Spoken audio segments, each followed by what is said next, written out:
In today's episode, I wanted to talk to you guys about maintaining balance and self care in a narcissistic relationship. Before we dive in, make sure you subscribe, give some likes and thumbs up, comments. I love comments. I love interacting with you guys. How does this strike you? What's challenging about this for you? What do you want to hear more about? Any of that stuff. I love all the comments and the interactions. And in fact, I'm making this video today in part because I shot a video recently that was 3 tips for if you have a narcissistic partner, a narcissist partner, and 3 tips to make the relationship work. And that seemed to be get a lot of response from you guys. So I wanted to dive a little deeper into some of that kind of stuff, and because it seems to be something of interest. So keep the comments coming, all that kind of good stuff. All right. So living with a narcissist or being in close relationship with a narcissist requires balance, both emotionally and mentally. So today I want to talk about 3 tips for maintaining that balance and building that in yourself if you're in relationship with a narcissist. And interestingly, these 3 tips are also valuable if you are the narcissist to help stay awake and aware to your narcissism and keep on the path, the journey of improving your relational skills so you can have a satisfying life. So I'm going to hit them both, or hit them all from both of those perspectives, because it actually, amazingly so, works both directions. So number 1 is building your support system. So many people, it's very common in our culture to have your spouse or your significant other be your closest person in sort of all arenas of life. Now, not everybody, but many people, I would say the majority of people, this is the case. They want their partner or their spouse to be the person they confide in the most and relate emotionally and are the most vulnerable with. And that can be challenging if your partner is a narcissist, for sure, particularly the less awake they are to their narcissism, because even if they aren't consciously meaning to exploit the vulnerability that you are offering, that can happen. And sometimes, they're consciously trying. I'm not saying they're all benign and not trying to, but if you're with somebody who's constantly trying to exploit your vulnerability, you might want to think about the value of that relationship or what you might do with that. But that's a topic for another video.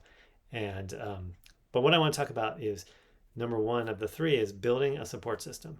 So this is really important if your closest person is a narcissist, because there are certain things, certain sort of needs or desires that you will have of your closest person who they simply cannot fulfill for you. Now, I'm on this journey of waking up to narcissism, as many of you are, and my ability to relate, my ability to express emotion, my ability to express the beginnings of empathy are all growing. But I wouldn't expect a significant other, a partner of mine, to count on that to fulfill all of what they're wanting. I hate to call them needs, because I don't really know that it's needs, though in our culture we call it needs. Desires, things that make your life better. So I'll just use the word needs from now on. And so this is really important to consciously create what your support system is going to be, so you can have all of those needs fulfilled, knowing that they're not all going to be able to come from your partner. Now, what your partner can do will likely change, assuming they're on this journey of waking up to their narcissism, and that's wonderful. So it might not be like, when I have a bad day at work, I need to talk to Mary, and when I have money stresses, I need to talk to Jimmy. You might have it at that level of specificity, but really just having a support system of other people who are close to you in life, who can provide that for you. Friends, family members, even a therapist can help fill in the gaps that your partner might not be able to meet. And I would suggest letting them know. Now, you might not feel comfortable saying, hey, my spouse is a narcissist, and so they can't, everybody's at a different place. But you might just want to say, hey, I really, treasure our friendship, and you're really great at giving support or empathy or just hearing me when I'm having a tough time. So, I'm just letting you know that I might do that more with you if that's okay with you. Something like that. And just so you have that structure in place. So when you're feeling at a loss or frustrated or upset because you're not getting those needs fulfilled sufficiently in your relationship with a narcissist, you have in mind, oh, this is one of those times I need to give a call to Jimmy or Mary or whoever, and get that support system in place, as much consciously as you can structurally, so that you can land there as needed. Eventually, then you'll get ahead of the game where you're like, oh, it's one of those times I should talk to Mary and not even bother going straight to partner, or talk to Mary first and then, get some of that need filled. And then I can have that conversation with my partner because I'm not as feeling like I need it all from them.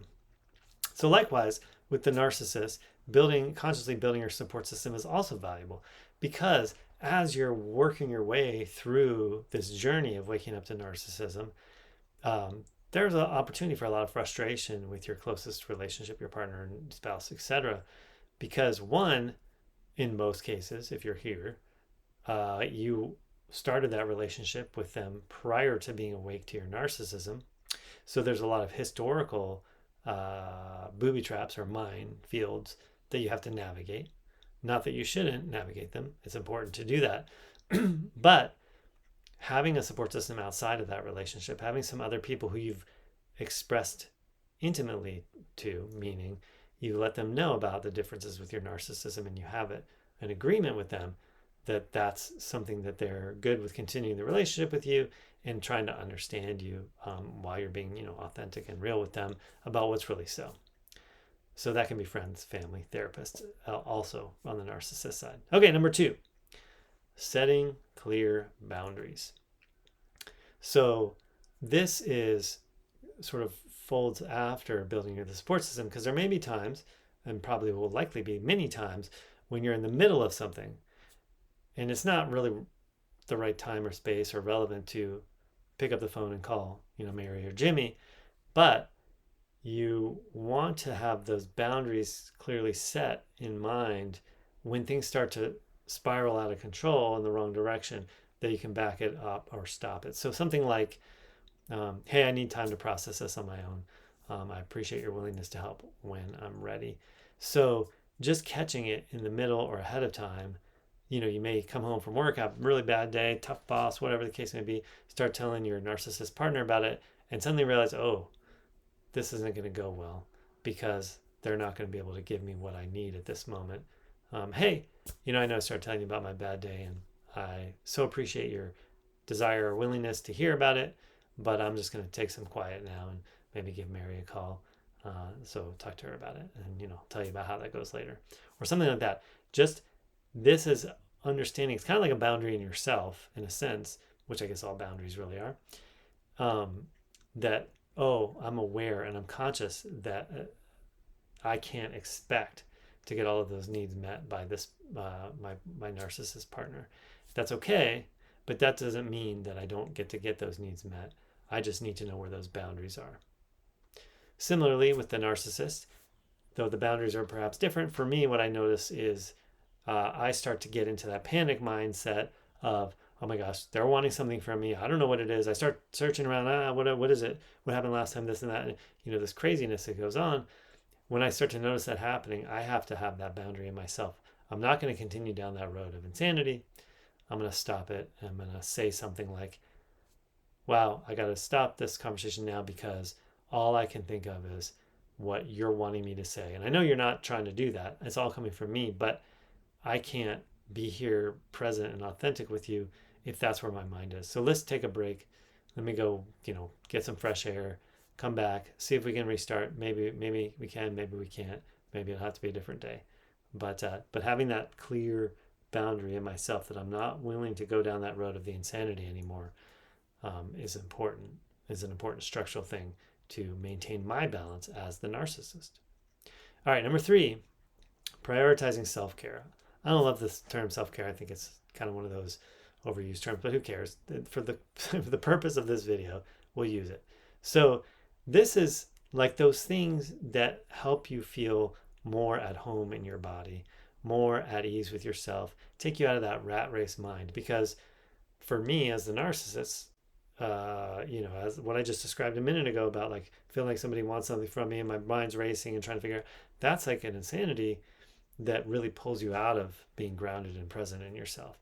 And so, as much as you can install practices in your daily life where you spend time in your authentic self, present with yourself, it starts building that muscle of that so that it's easier to intervene at those other moments and not get just taken by the reflexive anxieties and so forth.